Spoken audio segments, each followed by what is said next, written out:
오늘 주신 하나님의 말씀 여호수아 5장 2절에서 9절까지 말씀입니다.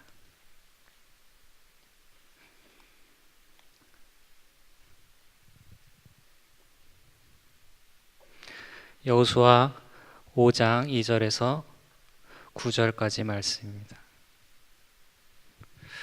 우리 한 절씩 교독하도록 하겠습니다. 그때 여호와께서 여호수아에게 이르시되 너는 부싯돌로 칼을 만들어 이스라엘 자손에게 다시 할례를 행하라 하시매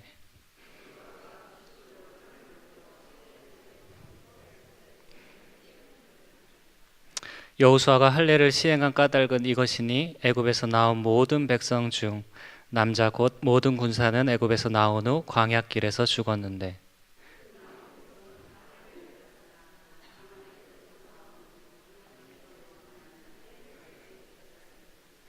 이스라엘 자손들이 여호와의 음성을 청종하지 아니하므로 여호와께서 그들에게 대하여 맹세하사 그들의 조상들에게 맹세하여 우리에게 주리라고 하신 땅 곧 젖과 꿀이 흐르는 땅을 그들이 보지 못하게 하리라 하시매 애굽에서 나온 족속 곧 군사들이 다 멸절하기까지 40년 동안을 광야에서 헤맸더니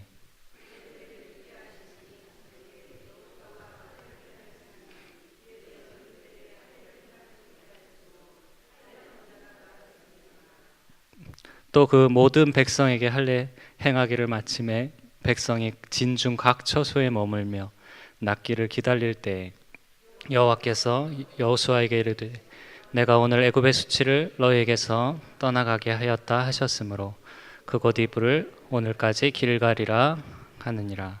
아멘. 잠시 기도하겠습니다.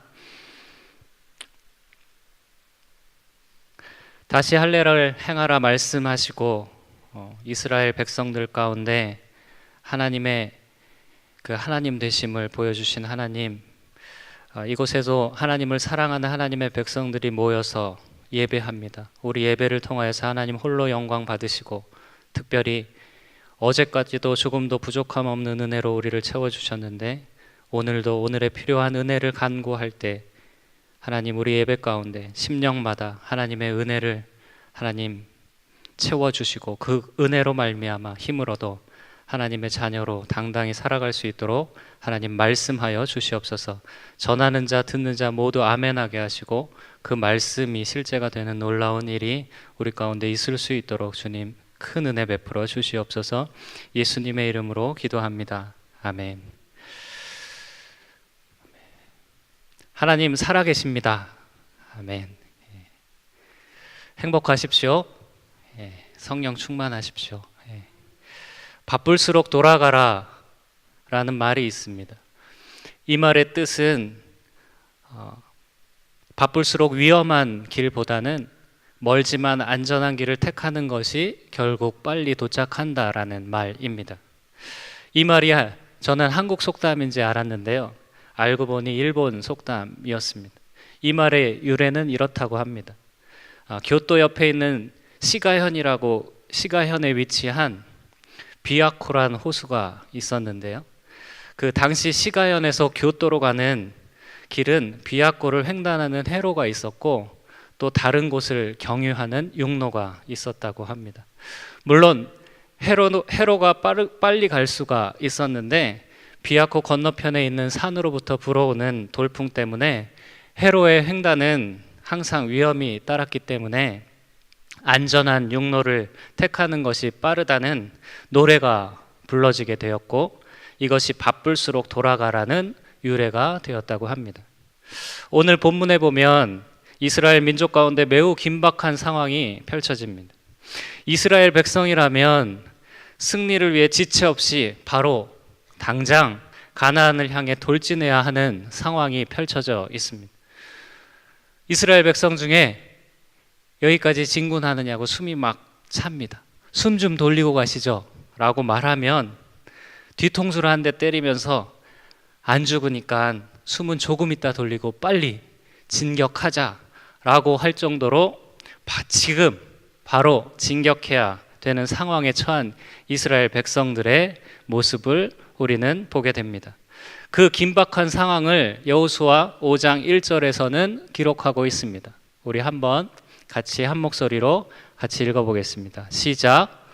요단 서쪽의 아모리 사람 모든 왕들과 해변의 가나안 사람들의 모든 왕들이 여호와께서 요단 물을 이스라엘 자손 앞에서 말리시고 우리를 건너가게 하심을 듣고 마음이 녹았고 이스라엘 자손들 때문에 정신을 잃었더라. 아멘. 성경은 요단 서쪽 아모리 사람의 모든 왕들과 해변의 가나안 사람의 모든 왕들이 마음이 녹았고 정신을 잃었다라고 말씀하고 있습니다. 이 말은 이스라엘 백성의 입장에서는 가나안 점령이라는 가장 중요한 과업과 그 숙명 앞에서 결코 놓칠 수 없는 일생일대의 절호의 기회가 온 것이라 할 수 있겠습니다. 2014년 브라질 월드컵 예선 1차전 대한민국과 러시아의 경기를 보신 분이 계십니까? 그 경기에서 상무의 이근호 선수가 후반 68분에 선취골을 넣었습니다. 이 선취골이 주는 의미는 어마어마한 힘을 가집니다. 특히나 월드컵 예선의 첫 경기에서의 첫 골은 더더욱 그렇습니다. 그런데 제가 볼 때 대한민국 축구의 큰 장점이자 단점은 한번 감정의 분위기가 타면 200%의 초인의 힘을 발휘하다가도 반대 없이 그 감정은 어이없는 실수를 불러일으킬 수도 있다는 단점을 가지고 있습니다. 그 장점은 이미 우리가 아는 바와 같이 2002년 한일 월드컵의 4강이라는 있을 수 없는 한국 국민이 모두 경험하는 잊지 못할 그런 짜릿한 경험을 저와 여러분 다 해보셨을 것입니다. 그런데 단점은 러시아전과 같이 한 골을 먼저 선취하고 나자 감정의 사이클이 확 올라가서 자신의 위치를 잃어버리고 페이스를 잃어버리게 된 것입니다. 속으로 이겼다. 이제 16강이다. 이러기가 끝나기도 전에 어이없이 후반 74분에 동점골을 먹게 된 것입니다. 결국 다 이긴 경기를 무승부로 놓치게 되자 그 다음 경기인 알제리전에서 2대4 패, 마지막 경기인 벨기에에서 0대1로 패하게 됨으로써 월드컵 예선 탈락의 아픔을 경험하게 된 것입니다. 이처럼 마음이 녹고 정신을 잃은 상태는 적의 입장에서 보면 절대적인 찬스의 기회라고 할 수 있습니다. 그런데 하나님이 그때의 1분 1초가 아까운 최적의 시간의 때에 우리가 생각하기에 다소 엉뚱한 소리를 하고 계시는 것입니다.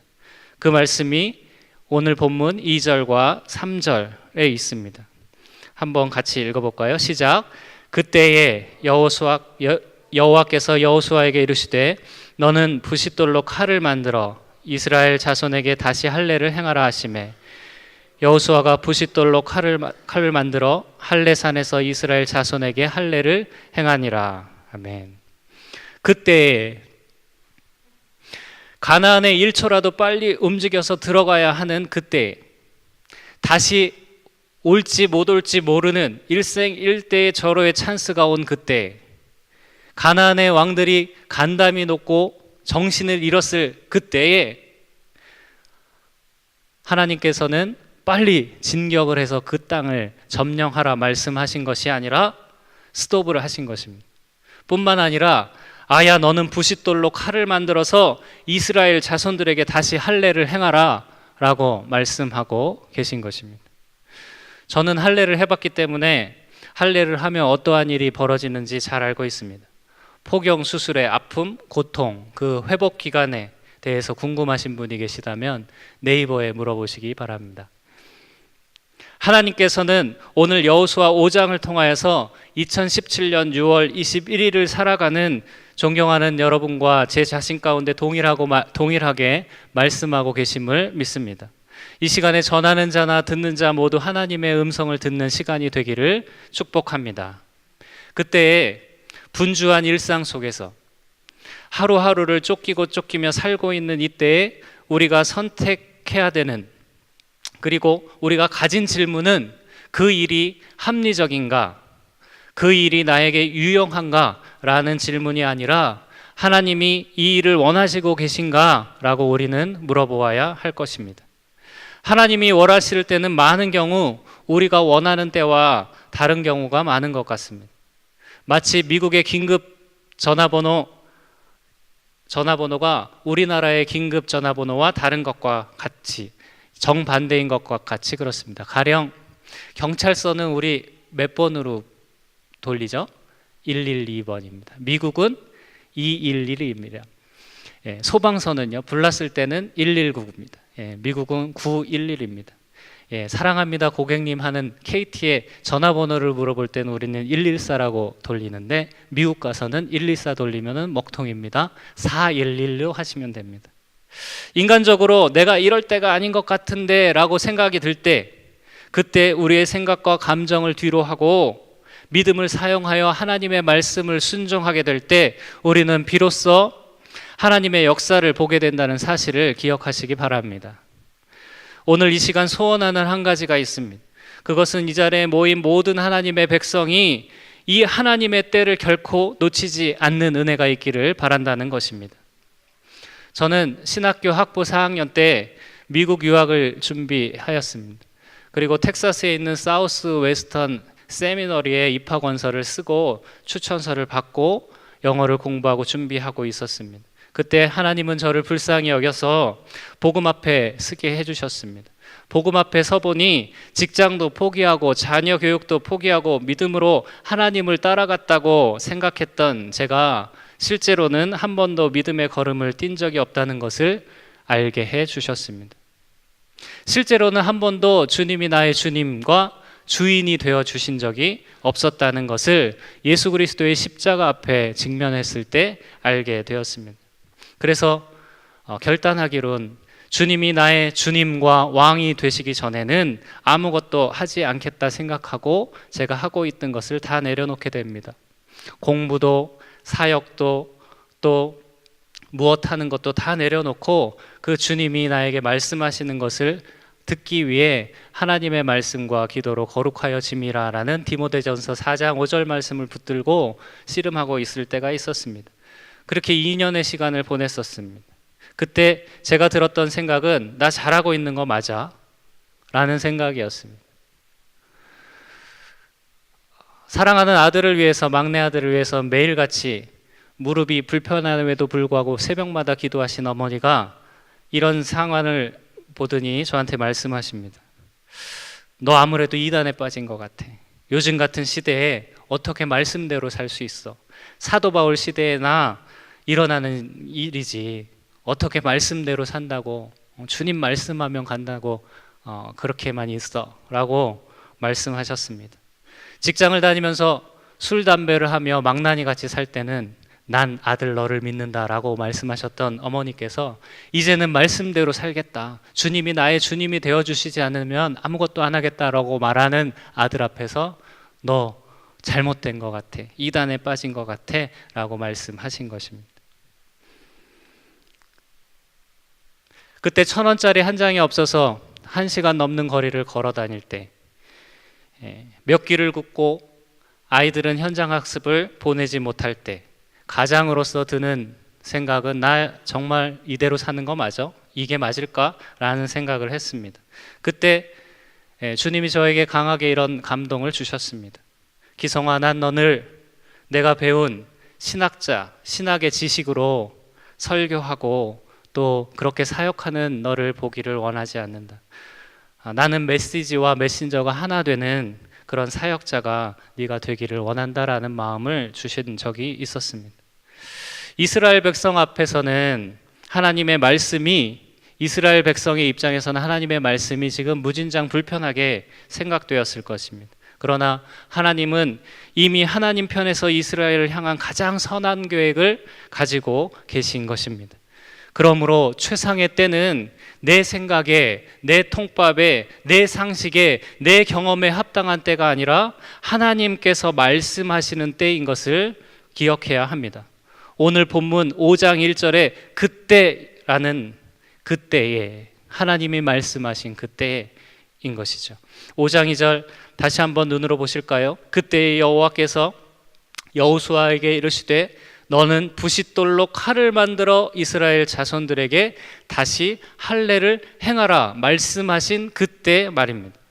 이곳에 모이신 모든 분들은 한 분도 제껴짐 없이 하나님의 때를 놓치지 않고 그 하나님의 때 가운데 말씀하신 그 하나님의 말씀을 순종함으로 또 그 말씀을 붙잡는 인생으로 매 순간 승리하시는 여러분이 되시기를 축복합니다.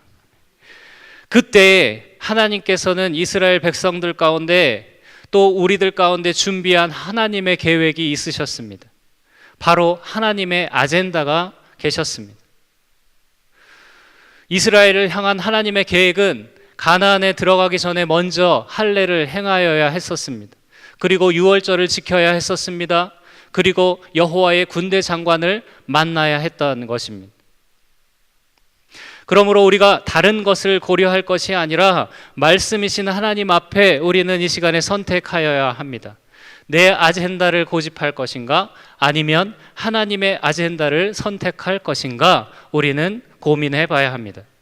하나님의 아젠다, 즉 하나님의 계획을 내가 선택한다는 것은 다른 것이 아닙니다.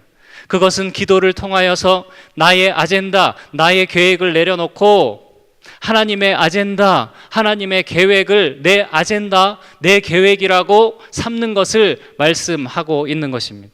그러므로 우리가 곰곰이 하나님 앞에 묵상해야 할 것이 있습니다. 첫째는 지금 나를 통하여 하나님은 무엇을 하고자 하시는 것일까 묵상해 봐야 됩니다. 둘째는 나는 내 아젠다, 내 계획이 하나님의 아젠다, 하나님의 계획이라고 생각하지는 않는가라고 생각해 보고 따져보아야 한다는 것입니다. 그렇다면 그때에 왜 하나님께서는 할례를 이스라엘 백성들 가운데 요구하신 것일까요? 오늘 이 시간에 할례를 통해서 하나님께서 이스라엘 백성 가운데 주시고자 했던 두 가지 교훈, 동시에 동일한 농도로 우리 가운데 주시고자 하는 두 가지 교훈을 우리 삶 가운데 적용하기를 바라는 것입니다. 먼저 할례에 대해서 그러기 위해서는 알아봐야겠습니다. 할례의 기원은 창세기 17장 9절에서 14절에 나와 있는데 한번 찾아보겠습니다. 창세기 17장 9절에서 14절 말씀입니다.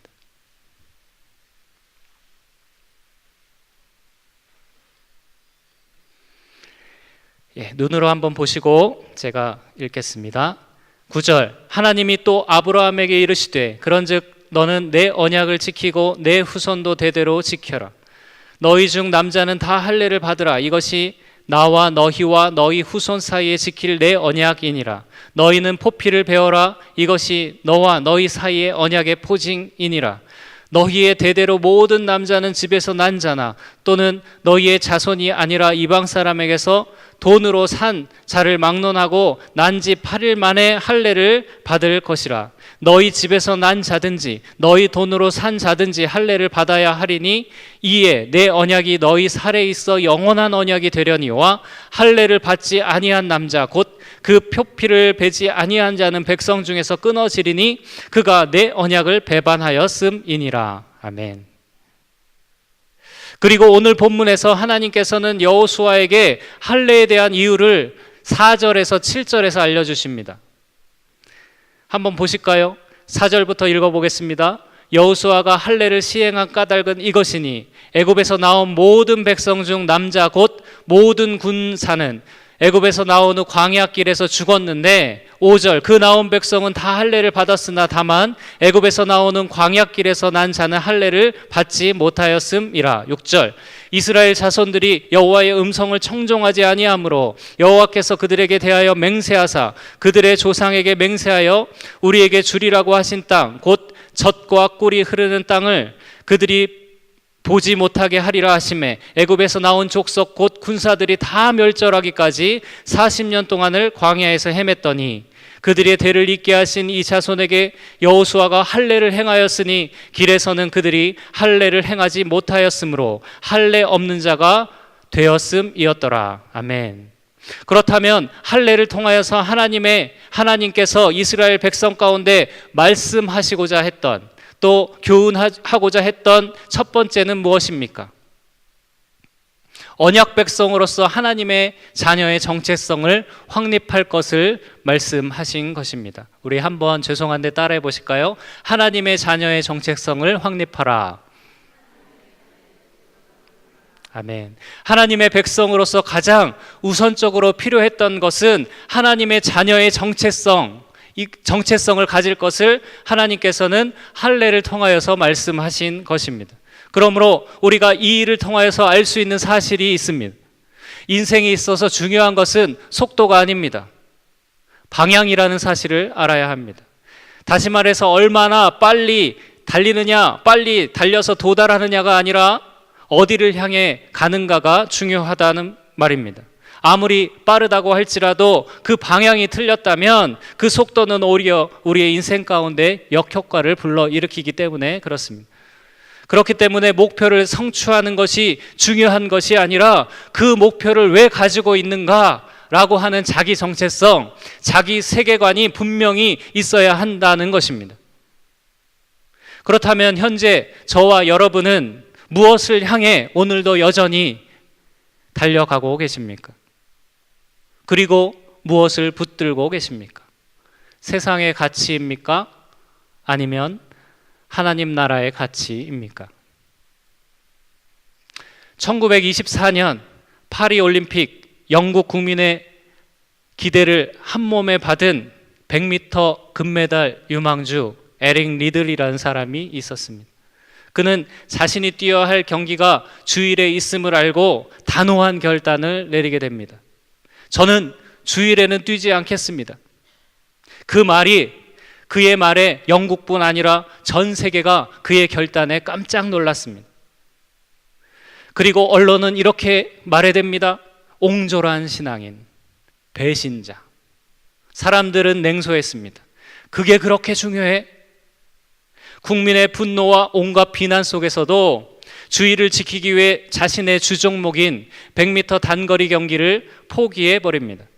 결국 우여곡절 끝에 100m 경기 대신에 400m 경기에 나갈 수 있게 되었고, 처음 출전한 400m 경기에서 혼신의 역주 끝에 세계 신기록을 세우면서 금메달을 목에 거는 영광을 얻게 됩니다.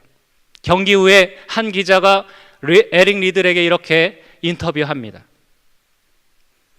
에릭 리들이 말합니다. 승리의 비결이 무엇인가요? 400m에서 제가 승리한 비결은 처음 200m까지는 제가 최선을 다해서 달렸고, 나머지 200m는 하나님의 도우심으로 더 빨리 달릴 수 있었기 때문입니다 라고 말했다고 합니다. 에릭은 썩어 없어질 사람의 영광에 자신의 가치를 둔 것이 아니라 하나님의 영광에 자신의 가치를 두어서 하나님의 영광과 더불어 자신 또한 영광을 얻게 된 것입니다.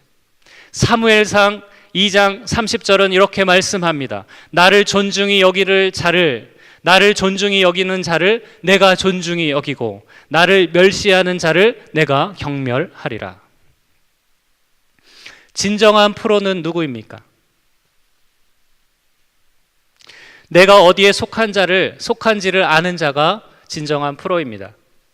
나의 대장은 누구인지, 내가 지금 누구와 싸우고 있는지 분명히 우리는 알아야 합니다. 왜냐하면 승리를 하려면 승리의 조건이 갖춰지기 위해선 반드시 필요한 것이 있는데 바로 주적 관계가 성립되어야 합니다. 가령 게으름에서부터 승리하기 위해서는 게으름이 적이라는 인식이 없으면, 이 주적 관계가 성립되지 않으면 절대 게으름으로부터 승리할 수 없게 되는 것입니다. 마찬가지로 내가 누구를 상대하고 있는지를 우리는 분명히 알아야 승리할 수 있다는 말입니다. 이 사실을 사도 바울은 에베소서 6장에서 우리 가운데 이렇게 강하게 선언하고 있습니다. 마귀의 관계를 능히 대적하기 위하여 하나님의 전신갑주를 입으라. 우리의 씨름은 혈과 육을 상대하는 것이 아니요 통치자들과 권세들과 이 어둠의 세상 주관자들과 하늘에 있는 악한 영들을 상대함이라. 그러므로 하나님의 전신갑주를 취하라. 이는 악한 날에 너희가 능히 대적하고 모든 일을 행한 후에 서기 위함이라. 아멘. 모든 일을 행한 후에 서기 위함이라고 사도 바울은 전신갑주를 입으라고 말합니다. 하나님의 전신갑주는 무엇입니까? 진리로 너희의 허리띠를 띠라 말합니다. 그리고 의의 호심경을 붙이라 말합니다. 평안의 복음이 준비한 신을 신고 이 거친 세상을 당당하게 걸으라 말하고 있는 것입니다. 그리고 모든 것 위에 믿음의 방패를 가지고 이로써 늑이 악한 자의 불화살을 소멸하라 말하고 있고, 구원의 투구와 성령의 검, 곧 말씀의 검을 가지고 적들을 물리치라 말하고 있는 것입니다. 안타깝게도 이스라엘의 초대왕 사울은 이 정체성이 없었습니다. 그래서 사울은 블레셋을 죽이기보다는 다윗을 죽이려 한 것입니다. 하나님의 자녀들은 하나님의 나라의 백성으로서 이 정체성을 놓치면은 안 되는 것입니다. 그래서 성도는 성도답게, 집사는 집사답게, 권사는 권사답게, 목사는 목사답게 살아야 하는 것입니다. 우리 모두는 다 주님의 종입니다.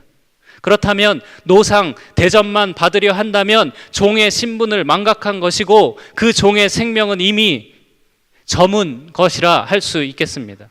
주님은 마태복음 7장 12절에서 이렇게 말씀하십니다.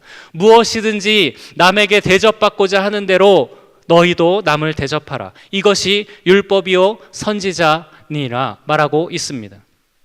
두 번째로 할례를 통하여서 하나님의 자녀의 정체성과 함께 너희 안에 있는 애굽의 수치를 벗을 것을 말씀하고 있습니다. 두 번째 한 번 더 따라해 볼까요? 애굽의 수치를 벗어라. 우리 5장 9절 한번 같이 읽겠습니다. 시작. 여호와께서 여호수아에게 이르시되 내가 오늘 애굽의 수치를 너희에게서 떠나게 하셨다 하셨으므로 그곳 이름을 오늘까지 길갈이라 하느니라. 아멘. 광야에서 불평불만했던 썩어질 그것에 일비하여 하나님의 영광을 보고도 보지 못하고 들어도 듣지 못하였던 그 수치스러운 일을 할례를 통하여서 애굽의 수치를 몰아내고자 하셨던 것입니다. 민수기 14장 28절엔 이렇게 기록되어 있습니다. 그들에게 이르기를 여호와의 말씀에 내 삶을 두고 맹세하노라. 너희 말이 내 귀에 들린 대로 내가 너희에게 행하리라. 하나님께서는 이 땅의 모든 하나님을 아버지라고 부르는 성도가, 그리고 이 땅의 모든 교회가 하나님의 영광을 얻기를 간절히 원하고 계심을 믿습니다. 교회가 작아서, 교인 수가 적어서, 돈이 없어서 수치를 당하는 것이 아니고 교인들의 그 사람의 말과 행동이 다를 때, 언행일치가 되지 않을 때 수치를 당하는 것임을 우리는 명심해야 합니다. 지금은 애굽의 수치를 버릴 때라고 하나님께서는 말씀하십니다. 왜냐하면 주님 오실 때가 멀지 않았기 때문에 그렇습니다. 만왕의 왕, 만주의 주 되시는 예수님, 그 주님이 속히 오실 것입니다. 우리가 하나님 앞에서 하나님의 허락하신 비전과 헌신을 새롭게 할 때, 그래서 내 안에 애굽의 수치를 벗어버리고 하나님의 영광을 주목할 때 비로소 하나님의 영광이 내 삶 가운데 경험되어짐을 믿으시길 바랍니다. 저는 지난 토요일 날 한 청년과 대화를 나눴습니다. 대화 중에 그 청년에게 말씀으로 도전하였는데, 그 청년은 어떻게 지금 같은 이 세대에 말씀대로 살 수 있는가, 또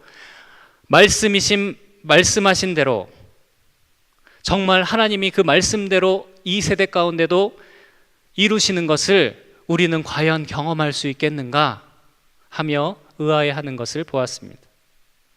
여러분은 스스로 어떻게 생각하십니까? 말씀대로 살 수 있다고 생각하십니까? 그리고 천지를 말씀으로 창조하신 그 말씀이 지금도 여전히 우리의 삶, 나의 삶을 창조하고 계심을 믿으십니까?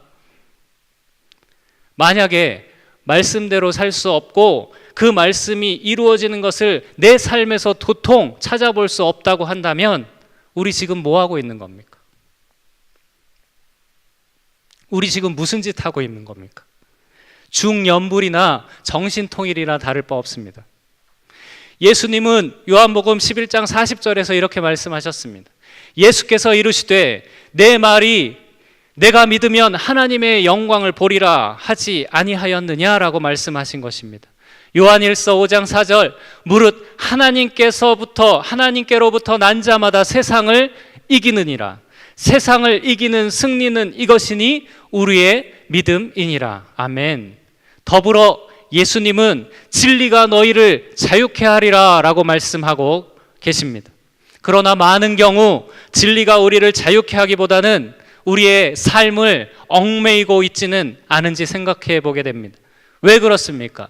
우리 안에 진리도 있습니다. 분명하게 진리도 있습니다. 그러나 동시에 여러 가지 다른 여지들이 덕지덕지 우리 안에 남아있기 때문에 그렇습니다. 내 인생은 하나님의 말씀이 아니면 안 되겠습니다. 이러한 갈급함의 태도가 없다면 그 말씀은 그저 우리 인생을 배회하는 메아리가 될 뿐입니다. 누가복음 1장 38절에 이제 20살 초밖에 안 되는 애띤 자매가 어마어마한 고백을 합니다. 그 마리아는 이런 고백합니다. 마리아가 이르되 주의 여종이오니 말씀대로 내게 이루어지니이다 하매 천사가 떠나가리라. 이러한 마리아의 순수하고 단마음의 그 말씀을, 하나님의 말씀을 하나님으로 인정하고 그것을 고백하고 순종할 때 그 마리아의 가운데 예수 그리스도를 잉태하는, 성령으로 잉태하는, 그 말씀으로 잉태되는 놀라운 기적을 경험하게 된 것입니다. 사도행전 28장 27절에 바울은 이렇게 고백합니다. 이 백성이 마음이 우둔하여져서 그 귀로는 둔하여 듣고 그 눈은 감았으니 이는 눈으로 보고 귀로 듣고 마음으로 깨달아 돌아오면 내가 고쳐줄까 함이라. 보고도 보지 못하는 세대, 들어도 듣지 못하는 상태가 바로 죄된 세상의 가치를 놓치면 죽을 것 같아 힘껏 쥐어 잡고 사는 상태에 사는 자의 상태가 아닐런지요. 그렇다면 진리가 우리를 자유롭게 하는 길은 단 한 가지 방법밖에 없습니다. 정도가 없습니다. 마치 시집가기 전 처녀에게 내 남자가 이 남자인지 저 남자인지 알 수 없기에 남자로부터 결코 자유할 수 없었던 것처럼, 그러나 어떤 남자든 한 남자에게 시집을 그냥 확 가버리면 시집간 이후로부터는 모든 이 지구상의 남자들로부터 자유하게 되는 것처럼 세상의 잡다한 가치가 아니라 진리에 내 자신이 확 시집가 버리면 진리가 자유롭게 되는 인생을 살게 되는 것입니다. 그러므로 진리가 자유케 하는 인생은 바로 믿음이 문제인 것입니다. 왜냐하면 믿음은 믿음 바 그것에 내 인생을 올인하는 것이기 때문에 그렇습니다. 내 안에, 우리 안에 있는 애굽의 수치는 무엇입니까? 오늘 이 시간 하나님께서는 말씀하십니다. 애굽의 수치를 벗으라. 하나님의 자녀의 정체성을 확립하라. 주님은 오늘 이 시간 우리 가운데 말씀하심을 믿습니다. 너희는 세상에서 밥 얻어먹고 사는 존재가 아니다.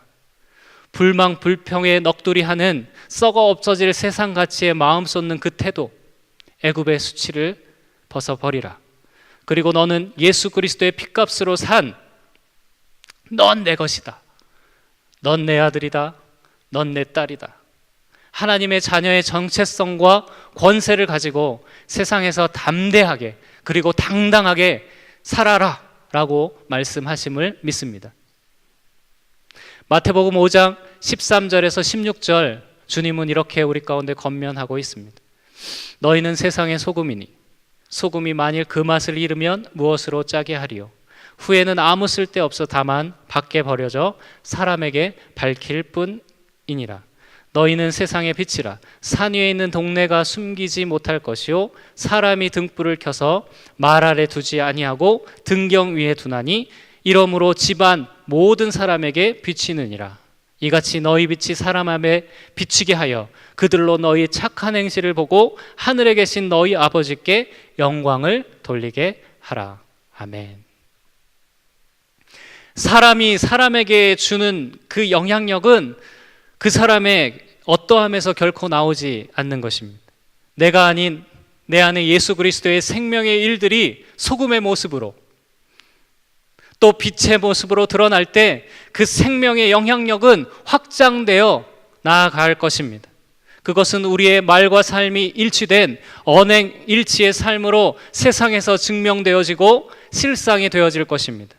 이곳에서 예배하는 모든 하나님의 백성들 가운데 다시 할례를 행하라 말씀하신 그 말씀대로 너덜너덜한 내 안의 애굽의 수치를 모두 벗어버리고 하나님의 자녀의 정체성과 하늘 가치관으로 살아가는 하나님의 영광을 누리며 하나님의 도우심을 입는 저와 여러분이 되기를 예수 그리스도의 이름으로 축원합니다.